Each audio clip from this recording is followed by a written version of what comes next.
press room at the White House was packed. The air was thick with tension, the kind that only came when something big was about to drop. Reporters hunched over their notepads, microphones poised, cameras rolling, all eyes locked on one person, Karoline Knox, the White House press secretary.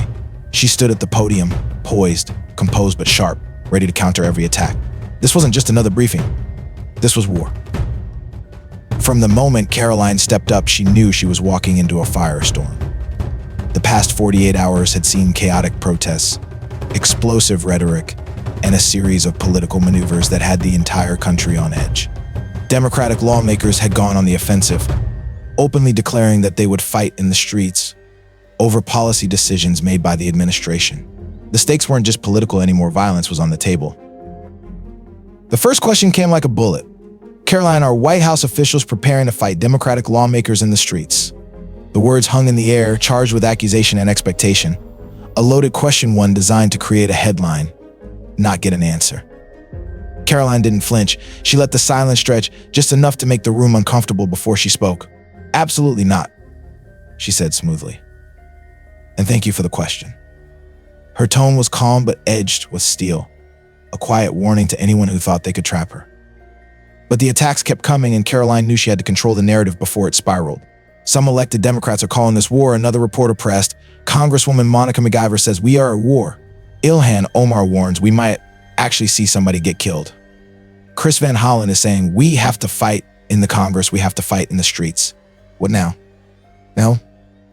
Karoline tilted her head slightly, as if processing the absurdity of the question. Then, she struck. May I just point out, she said, her voice calm but cutting, that if you heard that kind of violent, inciting rhetoric from Republican leaders on Capitol Hill, this room would be in flames with outrage. A pause, a calculated breath. Then she delivered the knockout. It's unacceptable, and they should be held accountable. The reporters shifted. Some scribbled faster, others exchanged glances. She had flipped the attack right back at them, exposing their double standard. But the media wasn't done yet. They had another weapon ready. Karoline, a reporter, called out, there's growing concern about DOJ engineers having access to Treasury systems. Can you confirm, do they have read-only access, or are they allowed to write new code? A ripple went through the room. This was the real story they wanted. The involvement of Elon Musk, a billionaire now intertwined with government operations, was fuel for conspiracy theories and political scandal. Karoline didn't blink. They are not allowed to write new code, she said simply. But she knew they wouldn't let it go. The media had been obsessed with Musk's role in the administration, especially after he was named the special government employee overseeing government efficiency. The implication? He had too much power. She leaned forward slightly, eyes sweeping the room. President Trump was elected with a mandate to make the government more efficient, and that's exactly what's happening. He campaigned with Elon Musk, promising that they would go through every receipt of the federal mint to ensure accountability to the American people. That is all that is happening here. The reporters weren't satisfied. So you're saying there is no conflict of interest? Karoline smirked. I'm saying that if you had this level of concern for government waste and inefficiency, maybe you'd be writing about why previous administrations let it run unchecked for decades. A few chuckles, a few glares. She was winning this round. A different reporter jumped in.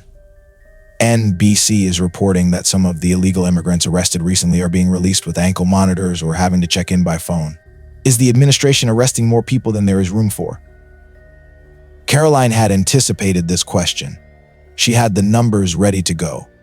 As of this morning, she said, of the 8,000 illegal immigrants arrested since President Trump was inaugurated, only 461 have been released. That's less than 6%. A murmur went through the room. The number was far lower than expected. And let me be clear, she continued. Some of those releases were due to serious medical conditions or court-ordered delays in deportation processing. This administration is doing everything possible to detain and deport illegal immigrants, but we need Congress to increase funding for Border Patrol and ICE. The media wanted a scandal, but all they got was a reality check. A sudden shift. The next question came fast and sharp. Karoline, the president has said he's willing to use military force if necessary regarding Gaza. Is the U.S. preparing to remove Palestinians by force? Silence. This was the moment the room had been waiting for. Karoline, however, was ready. The president is committed to rebuilding Gaza for peace-loving people in the region, she said. This is a humanitarian crisis created by Iran-backed terrorist Hamas. It was Hamas who turned Gaza into a war zone, and President Trump's goal is to ensure that stability and economic opportunity return to the region. A reporter cut in. So you're not ruling out U.S. troops on the ground? Karoline took her time measuring her words. The president has not committed to putting American boots on the ground, she said. But let's be clear, Hamas is a terrorist organization. The images you're seeing of Gaza today, that destruction was brought on by them. The room was tense. The media wanted her to stumble. They wanted her to admit to an impending war. But Karoline had played it perfectly, stating the facts, controlling the narrative, and making sure the blame landed where it belonged. The briefing was nearing its end, but one more question came, one designed to corner her. Karoline, the NCAA and the Olympic Committee are under pressure after the president's executive order banning biological men from competing in women's sports. Does the White House believe this is discrimination? Karoline didn't hesitate. I think the real discrimination, she said, her voice steady and sharp, is what's been happening to women and girls across this country, being forced to compete against biological men, being forced to share locker rooms with them. This is about fairness and safety. Reporters scrambled, scribbling down her words. The media would spin this, but Karoline had made sure the administration's stance was clear and strong. She glanced at the clock. Time to end this. I appreciate everyone's questions today, she said. Closing her folder, we'll continue working to ensure accountability, fairness, and efficiency for the American people. And with that, she stepped away from the podium, leaving behind a room full of reporters with more questions than answers. But the war was far from over. The moment Karoline Knox stepped away from the podium, the room erupted. Reporters leaned toward each other, whispering hurried notes, cameras flashed, and staffers in the back exchanged glances.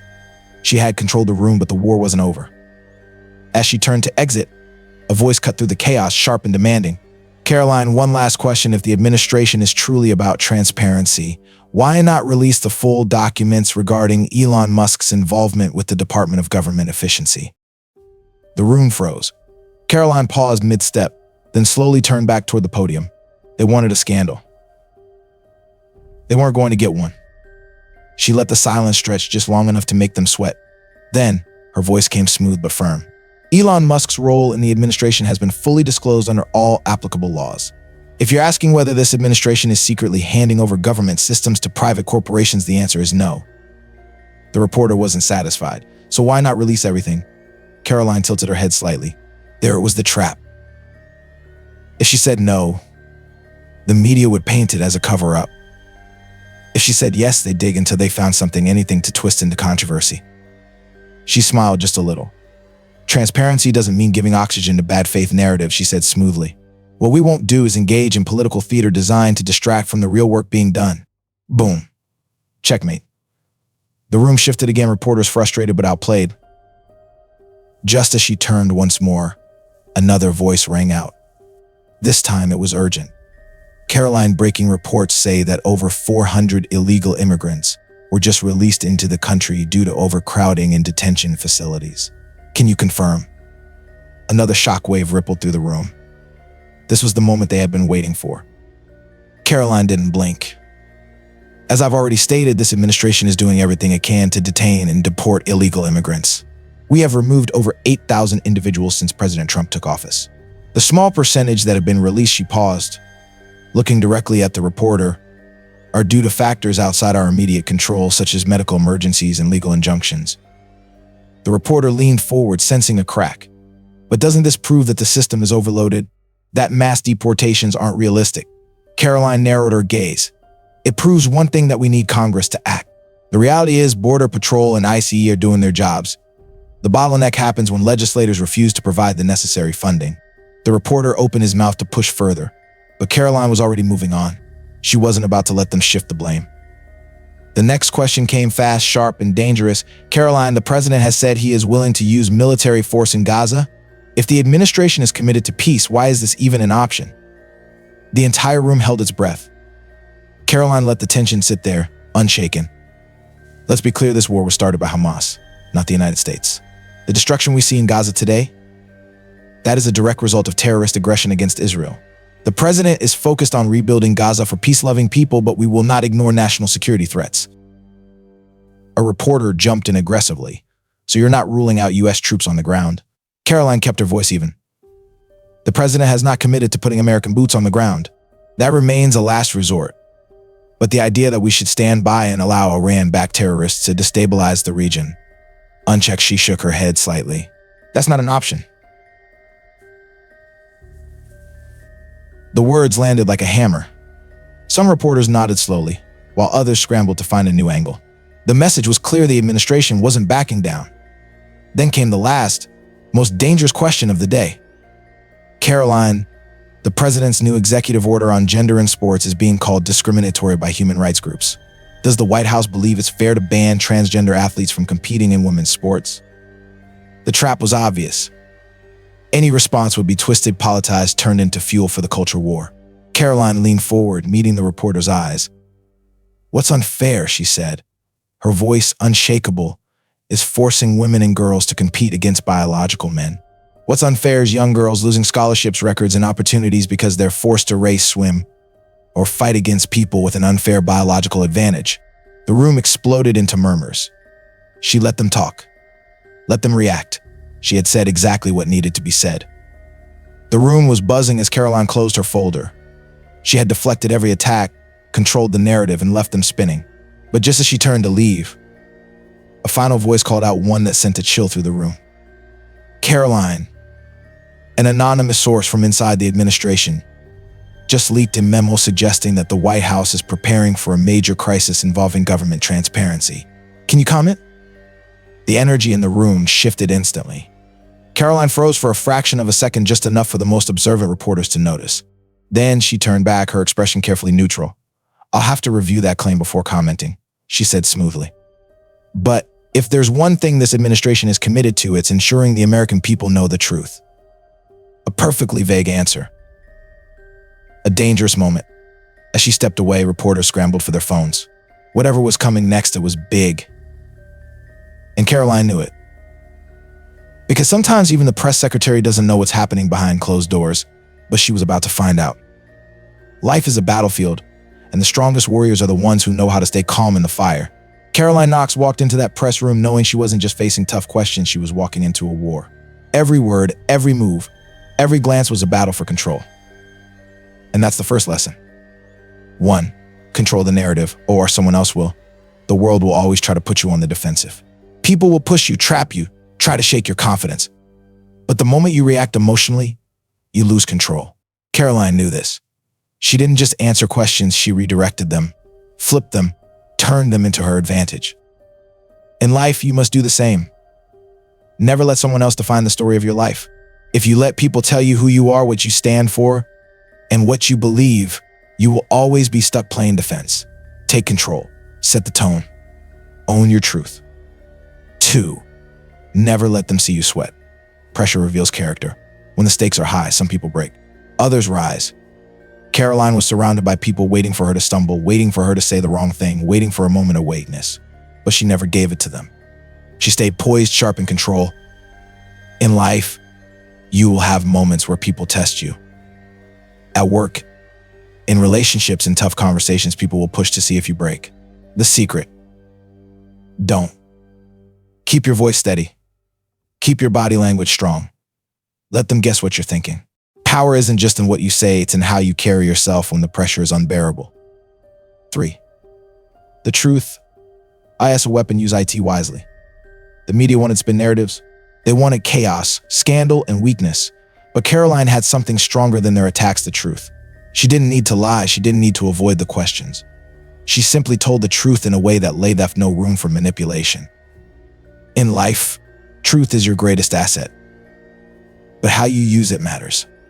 Some people throw truth around recklessly, using it to hurt, to shame, to tear people down. That's not power.